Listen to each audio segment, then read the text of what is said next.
할렐루야. 우리 옆 사람과 이렇게 한번 인사하시겠습니다. 기뻐하십시오.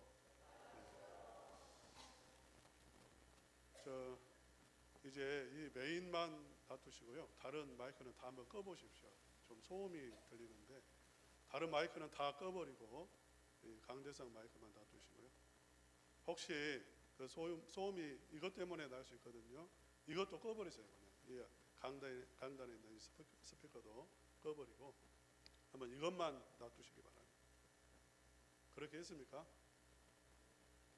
그렇게 했는데도 계속 소리가 이렇게 나네요. 예.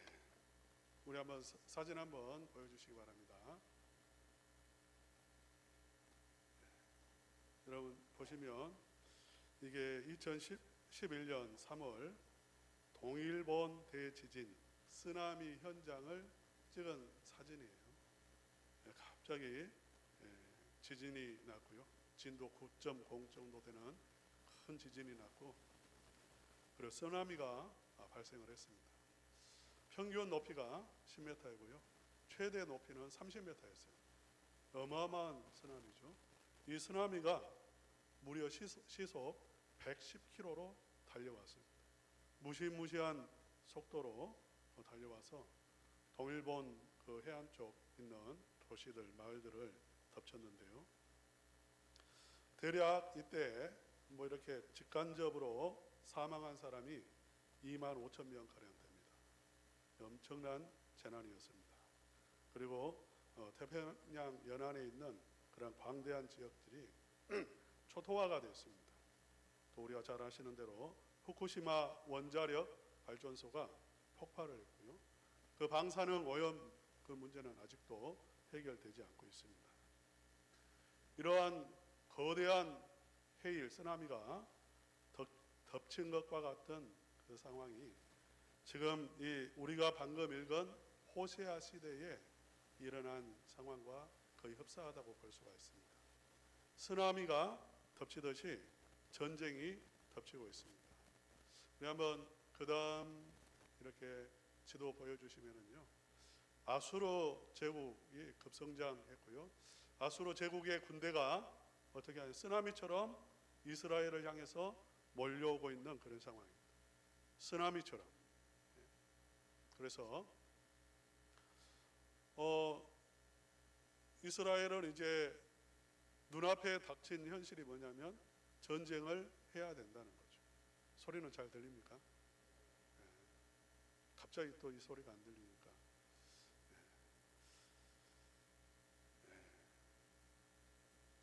여러분, 이스라엘에 고민이 있을까요, 없을까요? 이런 상황에서 쓰나미 같은 전쟁은 쓰나미처럼 무섭습니다. 초토화 될 수밖에 없죠. 지금 거대한 제국이 삼키기 위해서 내려오고 있는데 고민할 수밖에 없어요.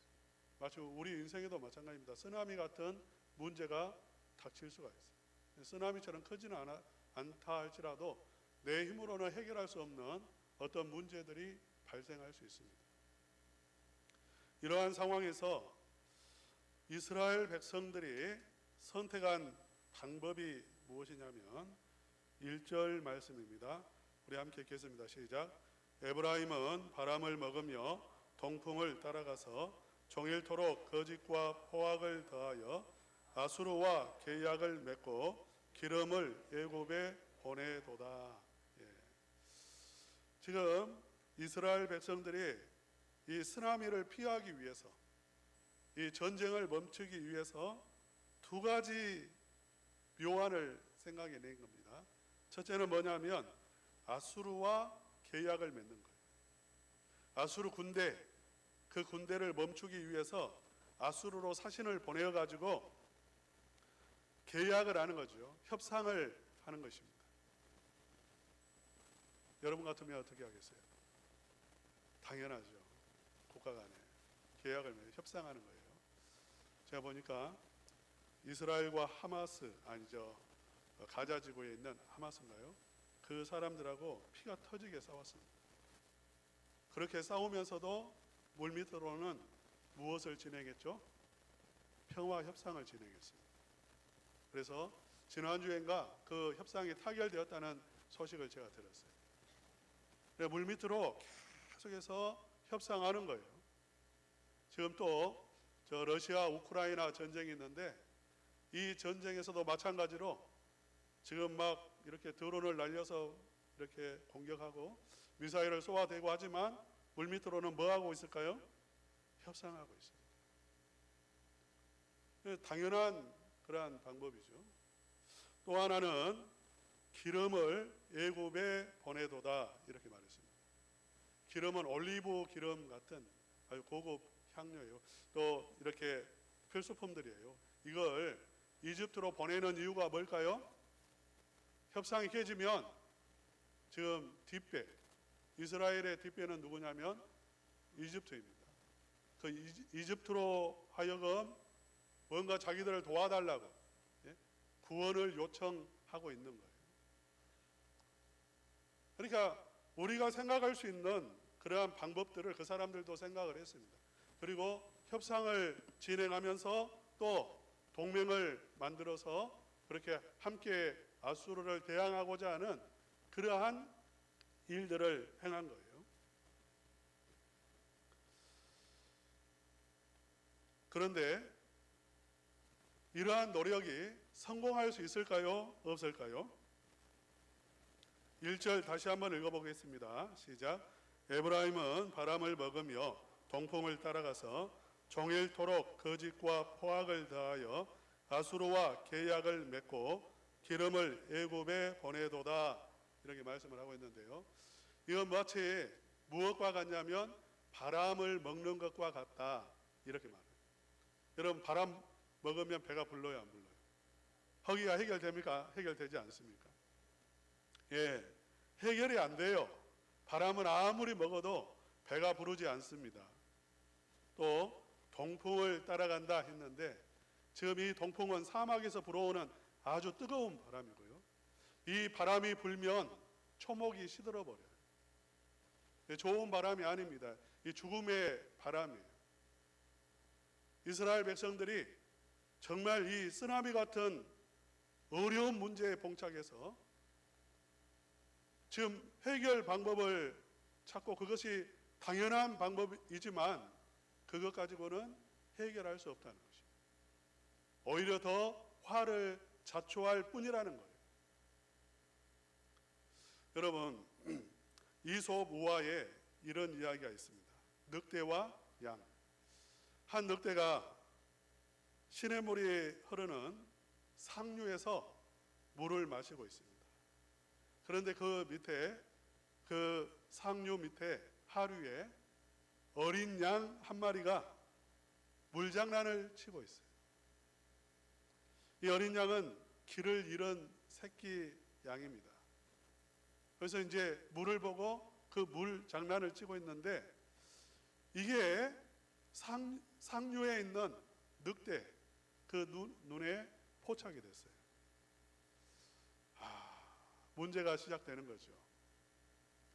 늑대가 손살같이 하루로 내려와서 양에게 말을 합니다. 야, 이 나쁜 놈아, 네가 지금 이 물장난 치는 바람에 내가 흙탕물을 마시고 있어. 이렇게 말을 했어요. 말이 됩니까? 안 됩니까? 네, 말이 안 되죠. 양은 하류에서 물놀이를 하고 있고 늑대는 상류에서 물을 마셨단 말이에요. 그러니까 새끼 양이 이렇게 말합니다. 그건 말이 안 됩니다. 저는 하류에서 지금 물을 마시고 또 물장구를 치고 있는데 늑대님은 저 위에서 마시잖아요. 이렇게 말하니까 늑대가 다시 이렇게 말을 했어요. 너 1년 전에 나 욕하고 돌아다녔지. 나 소문 다 들었어. 이렇게 말을 했어요. 그랬더니 새끼 양이 이렇게 또 말했습니다. 저는 그때 안 태어났는데요. 이렇게 말했어요. 예, 저는 그때 없었어요. 그래? 그럼 그때 욕하고 돌아다닌 양이 너의 아버지가 틀림이 없어. 책임을 네가 져야 돼. 하고 잡아먹었다는 것입니다. 무엇을 말하냐면 어떤 대답을 하든지 잡아먹는 것은 정해져 있어요. 잡아먹히는 건 정해져 있어요. 멈출 수 없어요. 핑계일 뿐이에요. 수단일 뿐이에요. 잡아먹기 위한 수단일 뿐이지 안 통해요. 지금 아수르 군대가 내려오고 있습니다. 멈출 수 있을까요? 협상을 잘하면 멈출 수 있을까요? 그들은 이미 답을 가지고 있어요. 지도 한번 보여주시기 바랍니다. 아수르 군대가 내려올 때의 목표가 어딜까요? 이집트예요. 이집트란 말이에요. 다 먹는 겁니다. 다 삼키는 거예요. 협상은 혹시 지연할 수 있어요. 뭔가 갖다 받침으로 오히려 아수르를 더 배불리는 거죠. 더 힘을 키워주는 거예요. 군대가 멈추지 않습니다. 그들의 야욕이 꺾이지 않아요. 협상 가지고 되는 게 아니고요. 이집트 또한 마찬가지예요. 그들이 이스라엘을 도와준다고 하지만 총알바지. 앞에 세우는 거예요. 앞에 이스라엘을 내세우는 거예요. 그러니까 이 문제는 해결할 수 없다는 것입니다. 인간의 어떤 방법으로도 해결할 수 없는 문제예요. 이스라엘은 자체적으로는 너무나 약소국에 힘이 없어요. 거대한 세력입니다. 아수르는. 어떻게 이 쓰나미를 피할 길이 없고 다른 사람의 도움, 어떤 인간적인 방법을 찾아보지만 그것 또한 해결할 수 없는 그러한 방법인 거죠. 하나님은 이러한 이스라엘 백성들 앞에 이렇게 말씀을 합니다. 우리 한번 3절 말씀 한번 읽어보겠습니다. 시작. 야곱은 모태에서 그의 형의 발 뒤꿈치를 잡았고 또 힘으로는 하나님과 겨루되. 야곱 이야기를 하세요. 지금 이 상황 속에서 이스라엘 백성들은 사실 지금 협상하면서 뒤로 또 이집트로 이렇게 기름을 보내면서 안심하고 있어요. 안심하고. 헛배가 불렀어요. 지금 안전하다라고 생각하고 있어요. 그러나 안전하지 않다는 것을 말하고, 그러면서 하나님이 또 한편으로 그 이렇게 이스라엘 백성들 지금 한 1000년 전에 한 1000년쯤 전이겠네요. 살았던 한 몇백 년 전에 살았던 야곱 이야기를, 그들의 조상 야곱 이야기를 합니다. 야곱이 모태에서 그의 형의 발 뒤꿈치를 잡고 태어났죠. 무슨 말 하냐면 이 야곱이라는 사람은 욕심꾸러기예요. 아주 욕심 많은 사기꾼이에요. 거짓말을 잘하는 사람, 꾀가 많은 꾀돌이였어요. 이런 사람입니다. 그런데 그 꾀 가지고 되는 게 아니에요. 욕심을 부린다고 해서 또 자기게 되는 것도 아니에요. 이 야곱의 인생이에요. 야곱의 인생은 항상 욕심을 부리지만 무력함이 드러납니다. 꾀를 부려가지고 형의 복을 차지했어요. 그러나 곧바로 찾아온 게 뭐냐면 죽음에 대한 위협이어서 빈손으로 도망갈 수밖에 없었습니다. 또 바단 아람으로 가서 외삼촌을 집에서 이렇게 기거하면서 외삼촌의 재산을 막 이렇게 또 끌어모았습니다. 그러나 또 거기에서도 살 수가 없었어요. 그 다음에 이제 가나안 땅으로 돌아오는데 소식이 들리기를 자기 형, 자기가 속여서 축복을 빼앗았던 형이 군대에 400명을 거느리고 자기를 죽이기 위해서 올라오고 있다는 소문을 들었습니다. 소식을 들었습니다. 그러니까 뱃속에 있을 때부터 형보다 앞서기 위해서 발꿈치를 잡았지만 형에게 뒤처졌고요. 항상 힘이 있는 것처럼 보이는데 무기력한 인생, 무기력한. 그런데 이제 죽음을 앞두고 있는 상황이 된 거죠. 우리 4절 말씀 한번 읽어보겠습니다. 시작. 천사와 겨루어 이기고 울며 그에게 간구하였으며 하나님은 베델에서 그를 만나셨고 거기에서 우리에게 말씀하셨나니. 우리가 잘 아는 이야기입니다. 이스라엘 백성들의 근원에 대한 이야기니까요. 창세기 32장에 나와 있는 말씀이에요. 이때 지금 이제 야복강을 건너가면 형의 군대를 만나게 되어 있는데, 건너가기 전에 밤중에 한 사람이 찾아왔어요. 그 사람은 하나님이셨습니다. 정확하게 말하면 예수 그리스도라고 할 수 있죠. 구약에 나타난 예수 그리스도 찾아오셨어요. 고민 가운데 있는데 이 쓰나미를 어떻게 피할까 지금 생각하고 있는데, 한 사람이 찾아왔고 씨름이 시작되었습니다. 뭐 우리 같은 이 삿바 잡고 이렇게 정식으로 하는 씨름은 아닐 거예요. 어쨌든 몸싸움을 밤새 했습니다. 밤새 하면서 야곱은 딱 한 가지 그 사람에게 말했어요. 눈물을 펑펑 쏟으면서, 나를 살려주시기 전에, 내 문제를 해결해 주시기 전에, 나에게 복을 내려 주시기 전에는 이 손을 놓지 않겠습니다. 절대로 당신을 그냥 돌아가게 하지 않겠습니다. 그렇게 간구하면서 그 사람을 붙잡았습니다. 이때 어떻게 되었는지 우리 한번 25절 말씀 한번, 창세기 32장 25절 말씀 26절까지 한번 읽어보겠습니다. 시작. 자기가 야곱을 이기지 못함을 보고 그가 야곱의 허벅지 관절을 치매 야곱의 허벅지 관절이 그 사람과 씨름할 때에 어긋났더라. 예, 보세요. 하나님과 사람이 싸우면 누가 이길까요? 하나님이 이기시죠. 그런데 이상하게 그냥 한 방에 해결할 수 있을 건데 그냥 밀어버리면 끝날 텐데 이 사람이 그렇게 하지는 않았어요. 야곱이 그냥 붙잡고 씨름하는 것을 그냥 두었어요. 나중에 어떻게 하냐면 허벅지 관절을 쳤다고 했습니다. 이게 막 세게 친 게 아니에요. 스쳤어요. 그랬더니 이 엉치뼈 있죠. 우리 몸 중에 가장 단단한 뼈입니다. 쇠만큼 단단합니다. 그런데 그게 부러져 버렸어요. 그럼에도 불구하고 이 야곱이 어떻게 했냐면 이 사람을 붙잡았습니다. 그리고 나에게 복을 달라고, 구원해 달라고, 살려달라고 애원을 했어요.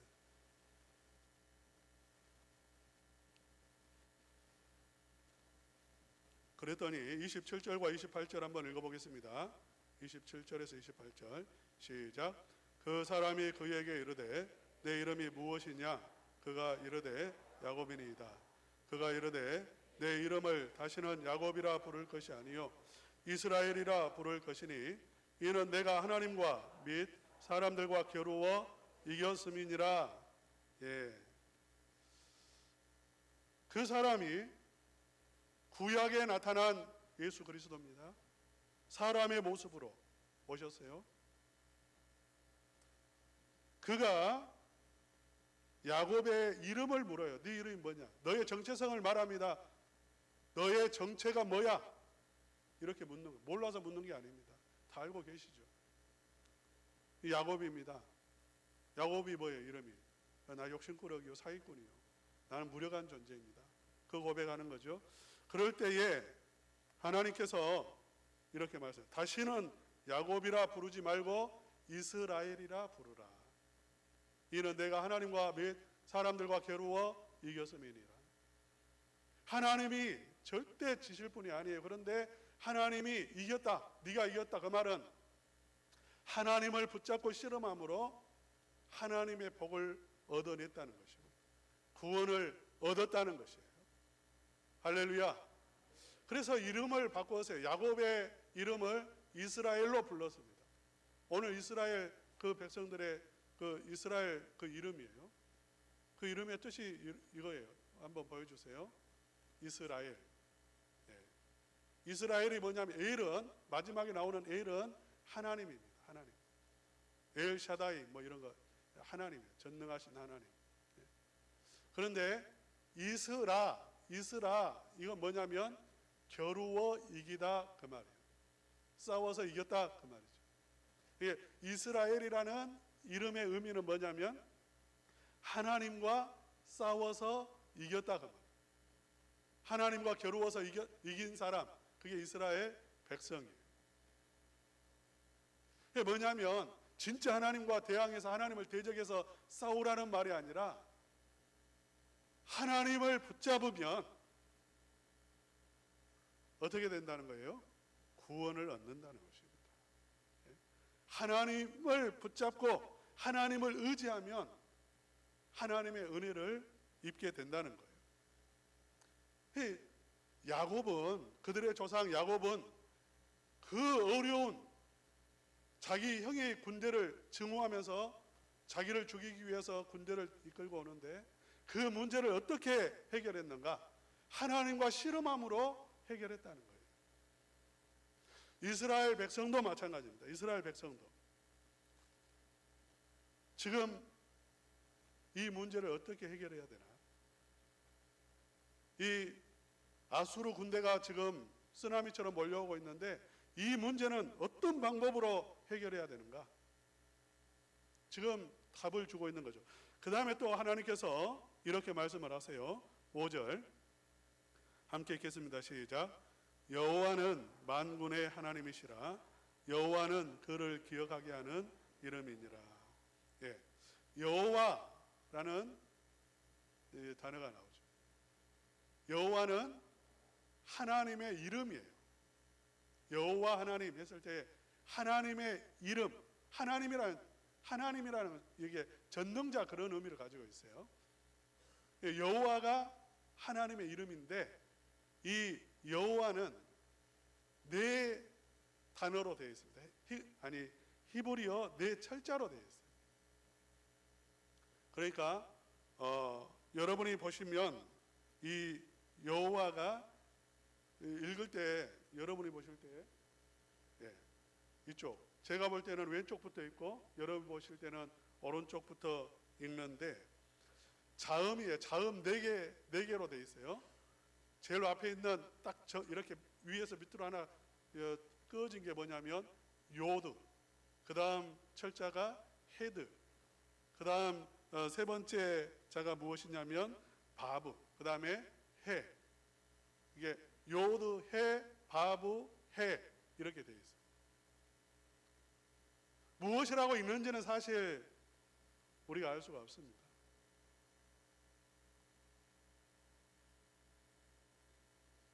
자음만 우리가 알고 있어요. 자음만. 우리가 여호와로 부르는 거예요. 여호와로 자음을 넣어서 자음을 인위적으로 만들어서 부르는 거예요.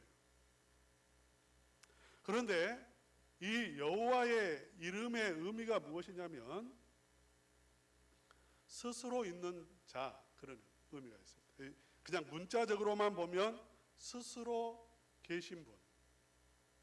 다른 말로 하면 여호와는 영원 전부터 영원 후까지 계시는 분이라는 거예요.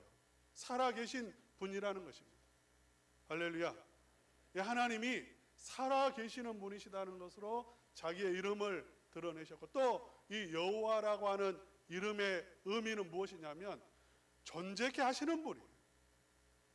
스스로 있을 뿐만 아니라 모든 이 세상 우주 만물의 사물들을 존재케 하시는 분.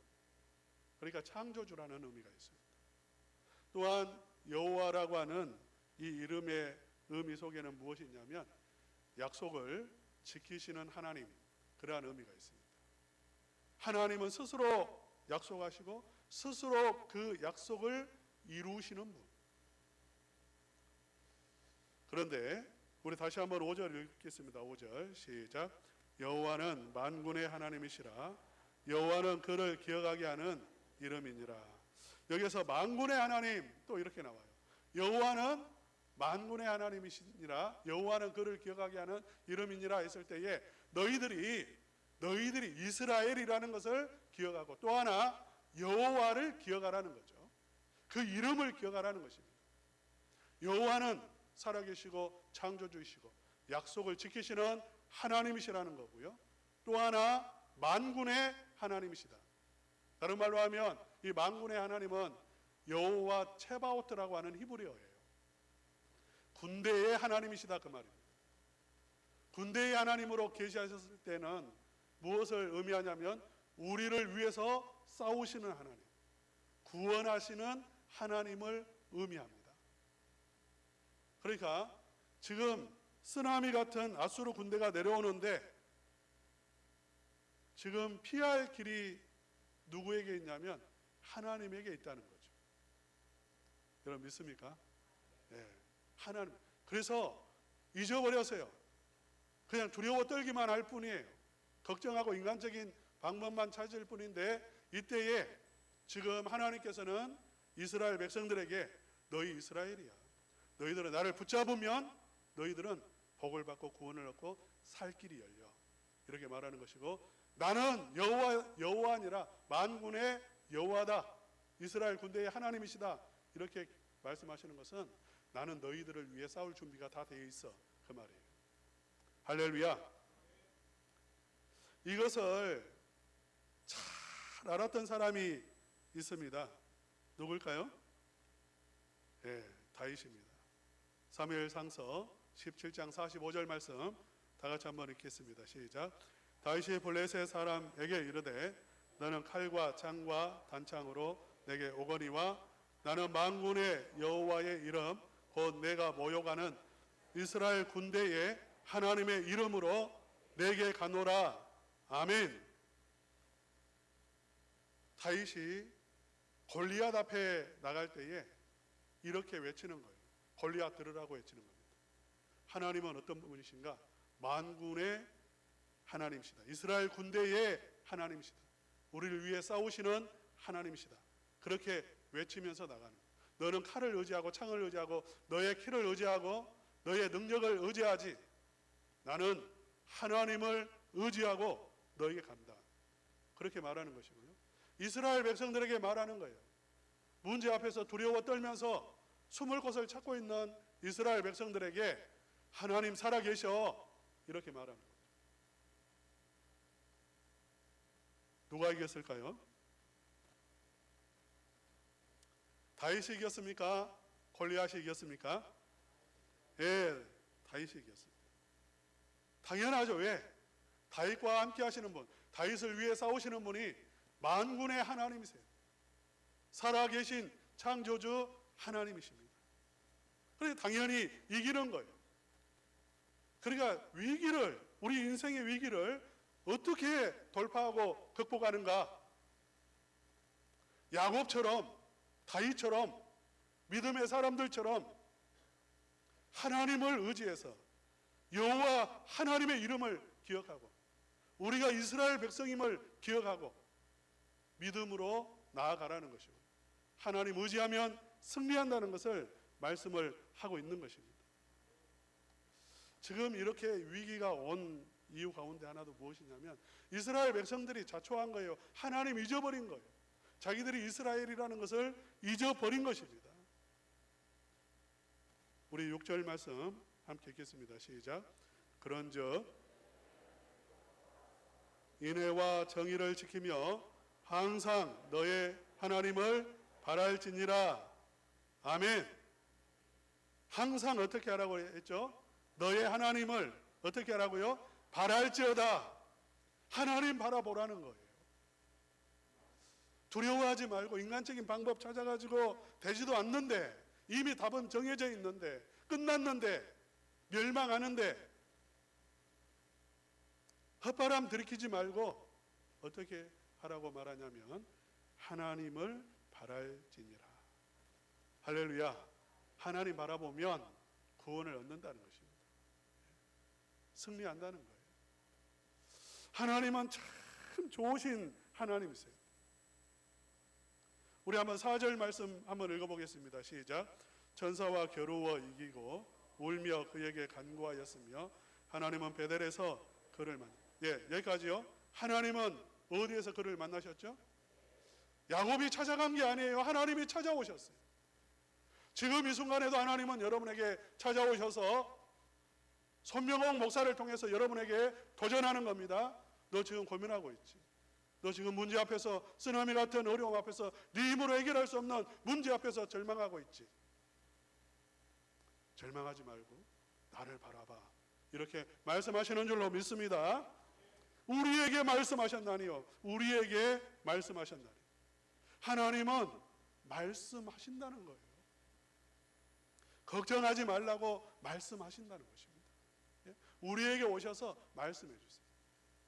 설교자에게 제일 두려운 일, 제가 인생을 살아가면서 가장 힘든 일은 뭐냐면 하나님이 말씀을 안 해주시는 거예요. 설교해야 되는데 하나님이 음성을 들려주시지 않으세요. 그럼 내가 여러분에게 무슨 말을 하겠어요? 답답하죠. 절망적이죠. 하나님이 말씀을 주셔야 여러분에게 말씀을 전할 텐데 하나님이 말씀을 안 해주시면 토요일 저녁 악몽이에요. 끝까지 하나님을 붙잡을 수밖에 없죠. 저도 이렇게 저의 인생을 살아오면서 거대한 쓰나미가 덮쳤을 때들이 있습니다. 아, 이제 꼼짝없이 죽었구나. 이제 용광로 속에 이제 빠지는구나. 내가 이 길을 가면 내 앞에 저 용광로가 있고 그 속에 들어갈 수밖에 없어. 그런 상황들이 있었어요. 그때 하나님께서 이렇게 말씀을 하셨습니다. 안 죽는다. 걱정하지 마. 안 죽어. 다니엘의 세 친구들이 풀무프 속에 들어갔잖아요. 시로라기 하나 타지 않고 오히려 하나님의 영광이 드러났고 구원의 길이 열렸습니다. 할렐루야. 그걸 보여주세요. 안 죽어. 그래서 지금도 교회를 이렇게 목양하면서 하나님의 일을 하면서 또 인생의 위기들을 만날 때가 있어요. 사람들이 주변에서 말합니다. 끝났습니다. 죽었습니다. 망했습니다. 안 됩니다. 저는 그렇게 보이잖아요. 아, 하나님이 영광 받으실 때가 됐구나. 할렐루야. 하나님의 역사를 기대합니다. 하나님의 구원을 기대합니다. 할렐루야. 예. 사랑하는 우리 성도 여러분, 우리 성도님들도 여러 가지 인생의 문제들을 만날 거예요. 지금 이 순간에도 정말 이 아수르 군대가 몰려오는 것처럼 거대한 쓰나미가 몰려와서 절망 가운데 있을 수도 있습니다. 그러나 우리에게 하나님이 계시다는 것을 꼭 기억하시기를 바랍니다. 그 하나님은 살아계신 하나님이십니다. 우리를 위해 일하시고 싸우시는 하나님이십니다. 하나님을 바라보시기를 바랍니다. 하나님을 바라보면 반드시 구원을 얻고 승리하고 하나님의 영광이 드러나게 되어줄 줄로 믿습니다. 이 은혜를 누리시기를 주님의 이름으로 축원합니다.